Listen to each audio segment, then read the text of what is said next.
அனைவருக்கும் வணக்கம். தெலுங்கு நடிகர் விஜய் தேவரகொண்டா நடித்து கிங்டம் அப்படிங்கிற ஒரு படம் சமீபத்தில் திரைக்கு வந்தது.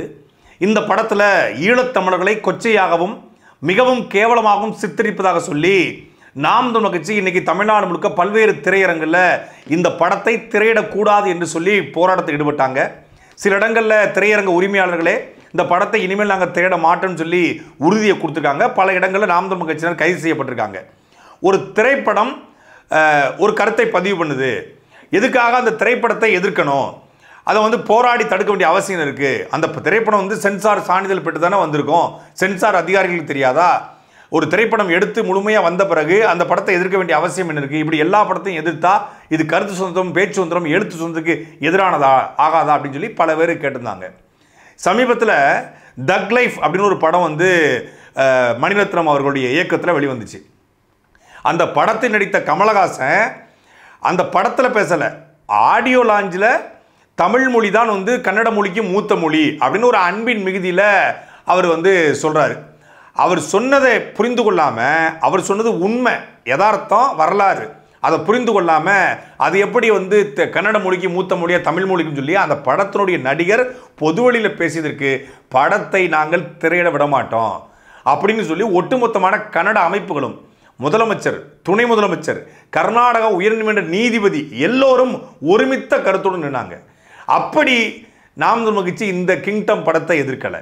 கிங்டம் படத்தை நடித்த விஜய் தேவரகொண்டாவோ, அந்த படத்தினுடைய இயக்குனர் கௌதம் தின்னநேரி, திருநெல்வேலி கிடையாது, கௌதம் தின்னநேரி, அந்த இயக்குனரோ தமிழ் இனத்திற்கு, தமிழ் மொழிக்கு, தமிழ் பண்பாட்டுக்கு, தமிழ் கலாச்சாரத்துக்கு எதிராக பேசிட்டாங்க அப்படிங்கிறதுக்காக அவங்க மேலே கொண்ட காழ்ப்புணர்ச்சியின் காரணமாக இல்லை அவங்க தெலுங்கர்கள் என்பதற்காக இந்த படத்தை நாம் தமிழர் கட்சி எதிர்க்கலை.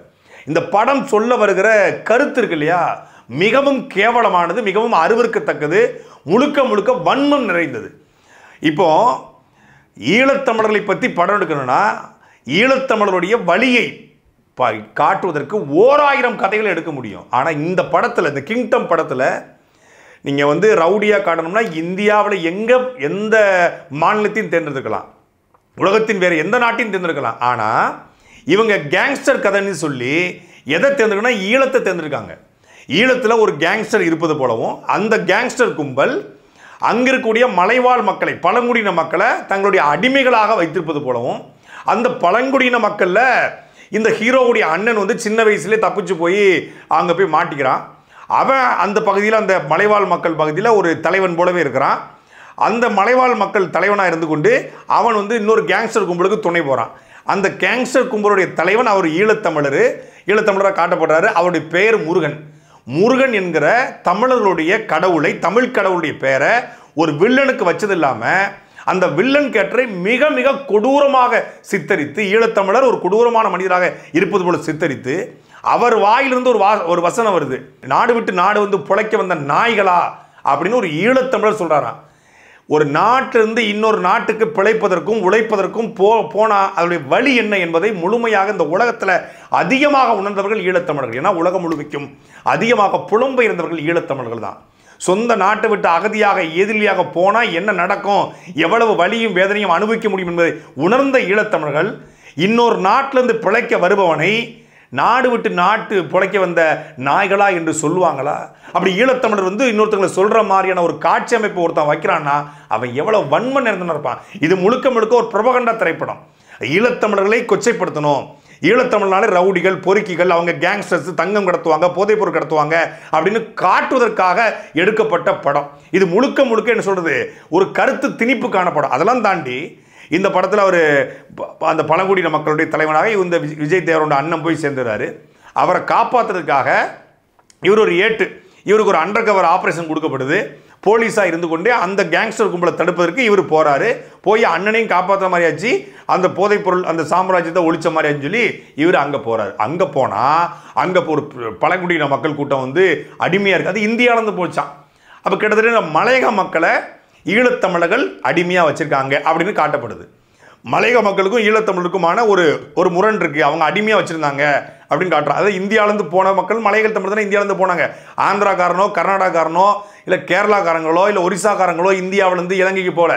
இந்தியாவிலேருந்து இலங்கைக்கு போனது மலையக தமிழர்களாக இங்கே இருக்கக்கூடிய தமிழ்நாட்டு தமிழர்கள் தான் போனாங்க. தேயிலத்தோட்ட வேலைக்கு. அப்படி போனவர்களை ஈழத்தமிழர்கள் அடக்கி ஒடுக்கி தங்கள் தேவைக்கு பயன்படுத்துறாங்க, ஒரு இனப்படுகொலையை மலையக தமிழர்கள் மேல் நிகழ்த்துறாங்கன்னு சொல்லி அந்த இன்டர்வல் இறுதி காட்சியெல்லாம் ஒரு ஆயிரக்கணக்கான மக்களை அந்த ஈழத்த தலைவராக இருக்கக்கூடிய ஒரு முருகனுங்கிற அந்த வில்லன் கதாபாத்திரம் கொன்று ஒழிக்குது. கொஞ்சம் கூட கருணை இல்லாமல் குழந்தை பெண்கள் இருந்து எல்லாத்தையும் கொண்டு ஒழிக்கிறான். அப்போ இதை பார்க்குற மக்களுக்கு இது வந்து இந்தி ரிலீஸ் ஆயிருக்கு, தெலுங்கு ரிலீஸ் ஆயிருக்கு. இதை பார்க்குற மக்கள் நினைப்பான் ஒரு பொறுப்பு துறப்புன்னு ஒரு மாதிரி ஒரு இதை போடுறது, பொறுப்பு துறப்பு பருப்பு துறப்புன்னு. இந்த கதையில் வரும் கற்பனை கதாபாத்திரம், இதில் வந்து எந்த விதமான பெயர்களையும் நாங்கள் பயன்படுத்தலை, இது எதர்ச்சியாக நடந்தது அப்படின்னு ஒரு பொறுப்பு துறப்பை ஒன்று போட்டு டிஸ்க்ளைமரை போட்டால் என்ன வேணாலும் எடுக்கலாமா? ஏற்கனவே வந்து ஜாட் அப்படின்னு ஒரு படம், அதுவும் ஈழத்தமிழர்களுக்கு எதிராக இதே தெலுங்கு கும்பலாக எடுக்கப்பட்ட படம். அப்புறம் ஃபேமிலி மேன் வெப் சீரிஸ் அதே போல் ஈழத்தமிழர்களுக்கு எதிராக விடுதலைக்கு எதிராக தெலுங்கு கும்பலாக எடுக்கப்பட்ட படம். முழுக்க முழுக்க தெலுங்கனுக்கு ஏன் ஈழத்தமிழர்கள் மீது இந்த வன்மம்? ஏன்னா அந்த நிலத்தை ஆண்டவன் தெலுங்க, இதை இலங்கையை ஆண்டவன் ராஜபக்சே குடும்பமாக இருக்கலாம், இந்த இலங்கையில் இருக்கக்கூடிய இந்த நாயக்க வம்சாவளி அத்தனை பேர், இந்த பண்டார நாயக்கா குமார நாயக்கா எல்லாருமே ஆந்திராவிலேருந்து புலம்பெயர்ந்து ஈழத்துக்கு அங்கே இலங்கைக்கு போய் அங்கே இருக்கக்கூடிய ஒரு பழங்குடியின மக்களோட கலந்து உருவான கூட்டம் தான் இந்த சிங்கள கூட்டம்னு சொல்கிறாங்க. அப்போ ஆந்திராவிலேருந்து போனதுனால அந்த ஆந்திர கூட்டத்தை அங்கே இருக்கக்கூடிய ஈழத்தமிழர்கள் அடக்கி ஒடுக்கி நின்னதுனால 30 வருஷம் ஈழத்தமிழர்கள் மீதும் புலிகள் மீதும் இவனுக்கு ஒரு வெறுப்பு இருக்கு. நம்ம ஆட்களை அவன் போய் அடிச்சிட்டானே அப்படிங்கிற ஒரு வெறுப்புல, பிறப்பு வெறுப்புல, தமிழர்கள் மீதான ஈழத்தமிழர்கள் மீதான பிறப்பு வெறுப்புல சிங்கள கூட்டமும் இந்த கூட்டமும் ஒன்று. இந்த படத்துல சிங்களம் மொழி பேசக்கூடிய ஒருத்தனை காட்டலைங்க. நீ இலங்கையில் தானே படம் எடுத்திருக்கிற, சிங்கள வந்து நாங்கள் அதிகாரத்தை இருக்கிறோம், சிங்கள எம்பியை காட்டல, சிங்கள அதிகார வர்க்கத்தை காட்டல, ஏன் காட்டல? ஏன் உனக்கு அப்படி? அப்போ தமிழ் எம்பிக்கள், தமிழ் அமைச்சர்கள், தமிழ் அதிகாரிகள், தமிழர்கள் அங்கே வந்து ரொம்ப கொடூரமாக இருக்காங்க. அப்போ சிங்களம் ரொம்ப நல்லா இருக்கானா? நீ உண்மையிலே வந்து ஒரு ஒரு நல்ல கதை எடுக்கணும் அப்படின்னா, நீ நல்ல நோக்கத்துக்காக எடுத்துருக்க அப்படின்னா மொத்தமாக காட்டிருக்கலாம்ல. அந்த துணிச்சல் உனக்கு இல்லை. அப்போ இந்த முழுக்க இது சிங்களவனுடைய பார்வையில் எடுக்கப்பட்ட படமாக தான் இருக்குது. இந்த படத்தை பார்க்கும்போது ஒரு வெறுப்பு வருது. எவ்வளவு வன்மத்தோடு திட்டமிட்டு இந்த படத்தை எடுத்திருக்கான் அப்படின்னா, ஒரு காட்சியில் ஒரு வசனம் சொல்கிறான், இந்த மாதிரி இந்த மண்ணில் இயல்பாகவே வந்து இந்த மண்ணில் ஏதோ ஒரு பிரச்சனை இருக்குது, இந்த மண்ணில் வந்து சாதாரண மனிதர்கள் கூட இந்த மண்ணுக்கு வந்து அரக்கனாக மாறிடுறான். யாரை சொல்கிற? முதல்ல நீ ராவணன்னு சொல்கிறியா, இல்லை தலைவர் பிரபாகரனை சொல்கிறியா, இல்லை அங்களுடைய புலிகளை சொல்கிறியா, இல்லை அங்கே மக்களை சொல்கிறியா? இந்த மண்ணில் இயல்பிலே ஒரு பிரச்சனை இருக்குது அப்படின்னு ஒரு வசனத்தை வைக்க முடியுது. இப்படி தமிழ்நாட்டில் ஒரு படத்தை எடுத்து தெலுங்கு மண்ணில் இயல்பிலே ஒரு பிரச்சனை இருக்குது, அவங்க எல்லாருமே வந்து ஏதாவது சொன்னால் தப்பாயிராதா? கன்னட மக்களை சொல்ல முடியுமா? மலையாள மக்களை சொல்ல முடியுமா? இல்லை இந்தியா முழுக்க இந்தி பேசக்கூடிய மக்களை இயல்பிலே அவங்களுக்கு பிரச்சனை இருக்குன்னு சொல்ல முடியுமா? ஆனால் தமிழ் மொழி பேசக்கூடிய தமிழர் நிலத்தை இயல்பிலேயே இந்த மண்ணில் ஒரு பிரச்சனை இருக்குது, இங்கே பிறக்கிற எல்லாரும் அரக்கர்களாக இருக்கான், இந்த மண்ணுக்கு யார் வந்தாலும் அரக்கனாக மாறிடுறான் அப்படின்னு ஒரு வசனத்தை எழுதி படமாக்கி அதை தமிழ்நாட்டில் வெளியிடணுங்கிற துணிச்சல் ஒருத்தர் இருக்கு பாருங்க. ஏங்க தமிழ் மொழி கன்னட மொழிக்கு மூத்த மொழின்னு சொன்னதற்காகவே ஒரு நடிகருடைய படத்தை கர்நாடகாவில் வெளியிட விடலை. ஏன்னா மானமுள்ள கன்னடம். இங்கே ஒரு கேடுகட்ட கேவலப்பட்ட ஈனக்கூட்டம் இருக்குது.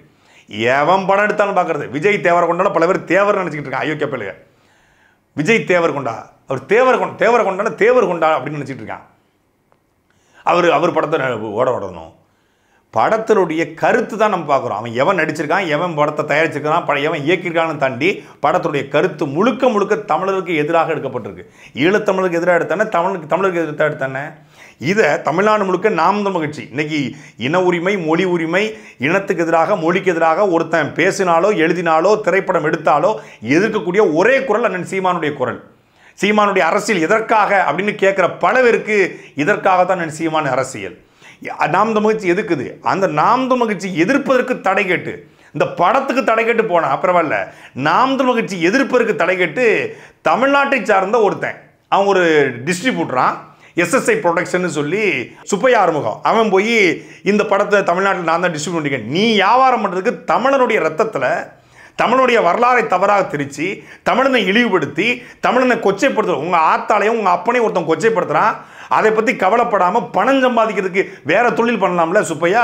கன்னட இதை பண்ணுவானாங்க. கன்னடத்தை ஒரு டிஸ்ட்ரிபியூட்டர், ஒரு தயாரிப்பாளர் கன்னடனை இழிவுபடுத்தினா கர்நாடகாவில் ரிலீஸ் பண்ணுறதுக்கு படத்தை வாங்குவானா?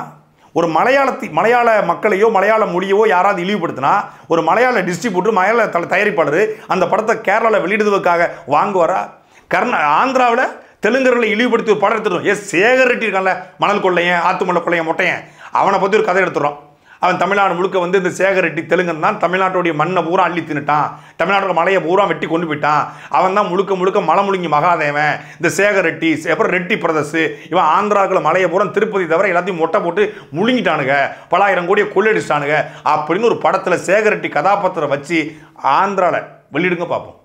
ஆந்திர டிஸ்ட்ரிபியூட்டர், ஆந்திர தயாரிப்பாளர் வாங்கிடுவானு பார்ப்போம். வாங்க மாட்டான். ஏன் திருப்பதி கோவிலில் லட்டில் வேற ஏதோ கலந்துருக்காங்க, இதில் வந்து பலாயிரம் கோடி கொள்ளையடிச்சிட்டாங்க அப்படின்னு திருப்பதி லட்டை வச்சு ஒரு படத்தை எடுத்துருங்க பார்ப்போம். எடுத்து ஆந்திராவில் நீங்கள் வெளியிட்டுருங்க பார்ப்போம். தமிழ்நாட்டில் இப்போ அந்த படத்தை தமிழ்நாட்டிலே ஓட மாட்டான். ஏன்னா தமிழ்நாட்டிலே 42 விழுக்காடு 52 விழுக்காடு தெலுங்கு தான் இருக்கான். ஆட்சி அவங்க ஆட்சி தான் நடந்துகிட்டு இருக்கு. வெளியிட முடியுமா? ஆந்திராவில் இருக்கக்கூடிய இல்லீகல் ஆக்டிவிட்டிஸ் குறித்தோ ஆந்திராவில் இருக்கக்கூடிய ஊழல் குறித்து கூட இங்கே படம் எடுக்க முடியாது. ஆனால் தமிழ்நாட்டை நான் ஈஸியாக எடுத்துடலாம். தமிழர்களை இழிவுபடுத்துகிற மாதிரி, தமிழர்களை கேவலப்படுத்துகிற மாதிரி, தமிழன் நான் முட்டாள்னு சொல்கிற மாதிரி, தமிழ் பெயர்களை வந்து வில்லனுக்கு கொடூரமாக வைத்து முருகன்கிற பேரை, எவ்வளவு மதிக்கத்தக்க ஒரு பேரை வந்து ஒரு வில்லனாக வச்சு சித்தரித்து அதை கொடூரமாக காட்டு ஒரு படத்தை எடுக்கிறான். அதை தமிழ்நாட்டை சார்ந்த ஒரு டிஸ்ட்ரிபியூட்டர் எடுத்து தமிழ்நாட்டில் ரிலீஸ் பண்ணுறான்னா அவனுக்கு எவ்வளோ துணிச்சல் இருக்கும். தமிழன் கேட்க மாட்டான், தமிழன் இழிச்ச வாங்க, தமிழனுக்கு தலைமை இல்லை, யார் கேட்க போறா அப்படிங்கிற திமிரும் துணிச்சலும் தான் இந்த படத்தை தமிழ்நாட்டில் வெளியிட வச்சிருக்கு. தமிழ்நாட்டுடைய திரையரங்க உரிமையாளர்கள் இந்த படத்தை எல்லாரும் பார்த்துருப்பாங்க. ஏன்னா 3 நாள் இந்த படம் ஓடிடுச்சு. இது ஒரு கேவலமான படம். இது தமிழர்களுக்கு எதிரான படங்களாம் தாண்டி மரண மொக்கையான படம். சத்தியமாக இந்த படத்தில் ஏதாவது தமிழருக்கு எதிராக இருக்கான்னு சொல்லுறதுக்காக நான் பார்க்க போனேன் ஒழிய இந்த படத்தெல்லாம் கண் கொண்டு யாராலும் பார்க்க முடியும். ஒரு குப்பை படம். நீங்கள் வந்து கதையாக படம் தமிழருக்கு எதிராக இருக்குன்னு தாண்டி படமா, சரி படமாவது நல்லா இருக்கான்னு பார்த்தா படமாவது குப்பை. ஒரு நிமிடம் கூட உண்மையிலே முதல்ல ஒரு காமன் நான் தூங்கிட்டேன். நல்ல காமன் நேரத்தில் நல்லா அசந்து தூங்கிட்டேன். திடீர்னு பார்த்தா 2 பேர் எழுப்புறாங்க. என்னன்னு பார்த்தா ஒரு எஸ்ஐ ஒரு ஏட்டு போலீஸ் தியேட்டருக்கு வந்துருச்சு. நான் படத்தை பார்க்க போனால் படத்தை முற்றுகையிட தான் வந்திருக்காங்க அப்படின்னு நினச்சிட்டு அங்கங்கே உட்காந்துருப்பாங்க. உங்களுக்கு நாம் தமிச்சு இன்டர்வியூவில் உட்காந்து கற்றுவாங்க போல அவங்க வந்துட்டாங்க. அப்புறம் ஒரு ஏட்டு எழுப்புறாரு. என்னங்க அப்படின்னோடனே, சார் என்ன சார் விசேஷம், எதுவும் விசேஷங்களா? ஒரு விசேஷம் இல்லைங்க, நான் படம் பார்க்க வந்திருக்கேன், எப்போதும் போல் வந்து படம் பார்க்க தான் வந்திருக்கிறேன், ஒன்றும் பிரச்சனை இல்லை அப்படின்னு சொன்னோன்னே, அதுக்கப்புறம் என்ன தமிழ்நாடு முழுக்க நாம் தமிழ் முற்றுகை, நான் படத்தை பார்த்துட்டு படத்தில் என்ன கருத்து இருக்குன்னு பார்த்து வாடான்னு சொல்லி நான் சீமான் அவர்கள் அனுப்பிச்சிருந்தாங்க. அந்த அடிப்படையில் படம் பார்க்க போனால் காவல்துறை வந்து எடுப்புது. அதுக்கப்புறம் தான் திருப்பி வந்து படத்தை பார்க்க ஆரம்பிச்சா படத்தில் ஒரு காட்சி கூட மனசு நிற்கிறது. அவ்வளவு கேவலமான குப்பை படம். அதுக்கு மோசமான கருத்துக்களை கொண்டு வந்திருக்கிற ஒரு வன்ம படம். தமிழ்நாட்டிற்குரிய திரையரங்க உரிமையாளர்கள் இந்த படத்தை நீங்கள் பார்த்துருப்பீங்க. உடனடியாக இந்த படத்தை திரையரங்கிலிருந்து நிறுத்துவது நல்லது. ஏன்னா இந்த படம் ஓட போகிறதும் இல்லை, இதனால் உங்களுக்கு பெரிய லாபம் வர போகிறது இல்லை. இந்த படத்தை நாங்கள் திரையிடுவோம், தடைகளை மீறியும் பண்ணுவோம் அப்படின்னா தமிழர்களுடைய கோபத்திற்கு நீங்கள் ஆள வைங்க. இந்த படத்தை திரையிடுவதன் மூலமாக வருகிற லாபத்தை விட இனி உங்களுக்கு வரப்போகிற லாபங்கள் குறையும். விஜய் தேவரகொண்டாவுடைய எந்த படமும் இனி தமிழ்நாட்டில் ஓடாது. விஜய் தேவரகொண்டா இந்த படத்தின் மூலமாக சொல்ல வந்த கருத்துக்களுக்காக அவர் வருத்தம் தெரிவிக்கணும், மன்னிப்பு கோரணும். இல்லைன்னா இனி எந்த படம் நடித்தாலும் தமிழ்நாட்டில் எந்த தேட்டர்லையும் அந்த படம் ஓடாது. அதற்கு முழு மூச்சாக நாம் தமிழ் கட்சி களத்தில் நிற்கும்.